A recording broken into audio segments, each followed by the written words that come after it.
హైదరాబాద్ లో ఉచిత కన్సల్టేషన్ మరియు స్క్రీనింగ్ కొరకు ఎవిస్ హాస్పిటల్స్ ని సంప్రదించండి. హాయ్ హలో నమస్తే welcome back to Suman TV. ప్రస్తుతం మనతో పాటు ఉన్నారు ప్రొఫెసర్ కామేశ్వరి గారు. మేడంతో మాట్లాడదాం. నమస్తే మ్యామ్. నమస్తే అండి. ఈరోజు ఏం కథ చెప్తున్నారు మ్యామ్? కథల గురించి నేను కూడా వెయిట్ చేయాల్సి వస్తుంది. ఏం కథ చెప్తారు? డిఫరెంట్ కథలు వస్తుంటే కొన్ని నేను కూడా వినని కథలు, కొన్ని మనం చిన్నప్పటి నుంచి వినే కథలే ఉన్నాయి, కొన్ని మాత్రం డిఫరెంట్ గా ఉన్నాయి. అంటే మీరు ఇందాక చెప్పారు మీ అమ్మగారి దగ్గర నుంచి విన్న కథ, తాత ముత్తాతల కథ అని చెప్పారు కదా, అట్లా ఏం కథ చెప్తున్నారు? ఇప్పుడు మనం చెప్పుకునే కదా చాలా చిన్న కథ. అంటే సాధారణంగా మనము పిల్లలకి ఇంట్లో విషయాలు చెప్తూ ఉంటాం కదా, అలాగే ఏదన్నా చేయరా అంటే కష్టపడాలి, పని చేయాలి, కష్టపడితేనే నీకు ఫలితం తగ్గుతుంది అని ఇలాంటివి చెప్తుంటాం. అలాగే ఇంకోటి చెప్తాము, దేవుడి దయ ఉండాలి అని అంటుంటాం. దేవుడి దయ ఉంటే నీకు ఫలితం తగ్గుతుంది అని. ఇవన్నీ కరెక్టే. ఎంత దేవుడి దయ ఉన్నా కూడా ఏంటంటే మనిషిది కనీసం కొంత ప్రయత్నం ఉండాలి. నువ్వు దేవుణ్ణి మొక్కుతావు, కొబ్బరికాయలు కొడతావు, గుడికి వెళ్తావు, పొల్లు దండాలు పెడతావు, ఎన్ని చేసినా కూడా ఒక అది రావాలి అంటే కొంత ప్రయత్నం చేయాలి. టువర్డ్స్ దట్ వర్క్ అనమాట. ఆ వర్క్కి సంబంధించి ఇప్పుడు ఎగ్జామ్లో మంచి మార్కులు రావాలి, ఓకే మొక్కుతావు, ఇంకేమేమో చేస్తావు అన్నీ, కానీ ఎప్పుడు వస్తుంది ఆ ఫలితం? కనీసం నువ్వు చదవాలి కదా, ఒక్కసారన్నా ఆ క్వశ్చన్కి ఆన్సర్ చదవాలి కదా, అలా అనమాట. అంటే ఇవన్నీ చెప్తే పిల్లలకి నచ్చవు. ఈ చదువు అవన్నీ చెప్పకూడదు, మనం కాన్సెప్ట్ మాట్లాడకూడదు పిల్లలతో. సో ప్రయత్నమన్నా ఉండాలి, అప్పుడే నీకు ఫలితం వస్తుంది అని ఒక చిన్న స్టోరీ. అనగనగా ఒక ఊర్లో, ఆ ఊర్లో అడవి కాదు కానీ ఆ ఊరికి ఆనుకొని ఒక తోట ఉంటుంది, పెద్ద తోట. ఆ తోటలో రకరకాల చెట్లు ఉంటాయి. అంటే అది ఎవరికి that's not belongs to any particular person. అంటే అది ఎవరో ఒకరికి సంబంధించిన తోట కాదనమాట, ఆ ఊరికి దగ్గరలో ఉంటుంది తోట. అంతే. ఆ ఊర్లో పిల్లలందరూ కూడా వెళ్ళి అక్కడ ఆడుకుంటుంటారు. పొద్దునంతా బాగా ఆ చెట్ల నీడల్లో ఆడుకోవడం, అక్కడ చెట్లకు బాగా కాయలు కాస్తాయి, పళ్ళు కాయలు అవన్నీ కొట్టుకొని తినడము, ఇట్లా పిల్లలందరూ బాగా ఎంజాయ్ చేస్తుంటారు ఆ తోటలో. అది అందరికీ, ఊరి వాళ్ళందరికీ సంబంధించింది. అలాంటి తోటకు ఒకరోజు ఒక చిన్న పిల్లవాడు వెళ్తాడు. ఓకే, ఒక చిన్న పిల్లవాడు వెళ్ళి అక్కడ అంతా ఆడుకుంటూ అందరూ బాగా చెట్టులెక్కి ఆ పళ్ళు కాయలు కోసుకుంటుంటారు అనమాట. వీడు కూడా ఆ చెట్టుకి ఒక చిన్న గంప తీసుకెళ్తాడు. గంప తీసుకెళ్ళి ఆ పళ్ళన్నీ కోసుకుందామని ట్రై చేస్తాడు. అందదు, చిన్నవాడు ఎంత ఎగిరినా అందదు వాడికి. ఆ చెట్టు ఎక్కుదామని ట్రై చేస్తాడు, అది ఒక సగం వరకు ఎక్కుతాడు, జారి పడతాడు, ఎక్కలేడు. ప్రయత్నం చేసి చేసి అలసిపోతాడు. అలసిపోయి ఆ చెట్టు దగ్గరే పడుకొని ఆ చెట్టు నీడలో నిద్రపోతుంటాడు.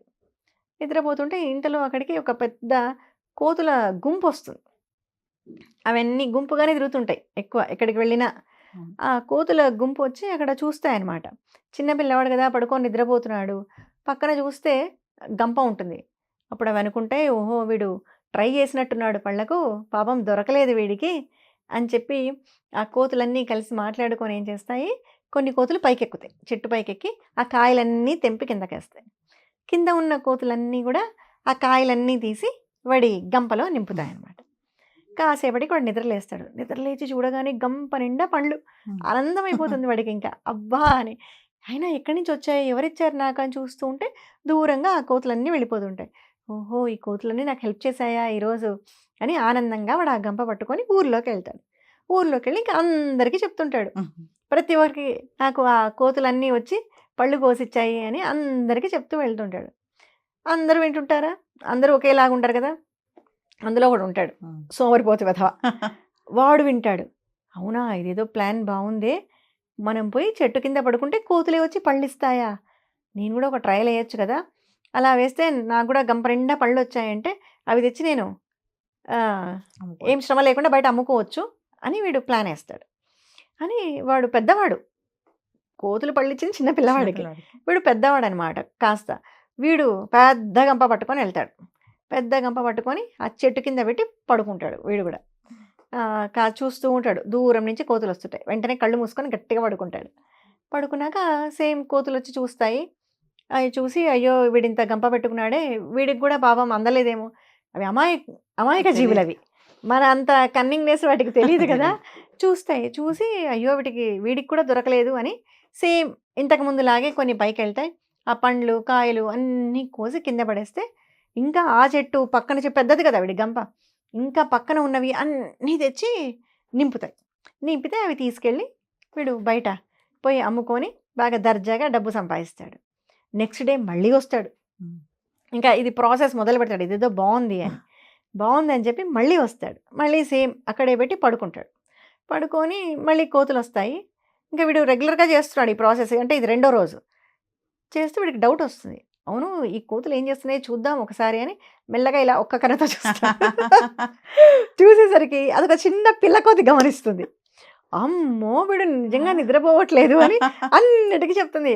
వాడు నిద్రపోవట్లేదు, మనల్ని మోసం చేస్తున్నాడు, వాడు మేల్కొనే ఉన్నాడు అనేసరికి ఆ కోతులన్నీ కలిసి వాడిని వెంబడిస్తాయి, తన్ని తగిలేస్తాయి, వెంటబడి వాడిని రక్కి గీకి మమ్మల్ని మోసం చేస్తావా అని అక్కడికి రాకుండా వాడిని తరిమేసి ఆ పళ్ళన్నీ కూడా తలా ఒకటి చేత్తో పట్టుకొని తినుకుంటూ ఆ కోతులన్నీ వెళ్ళిపోతాయి అన్నమాట.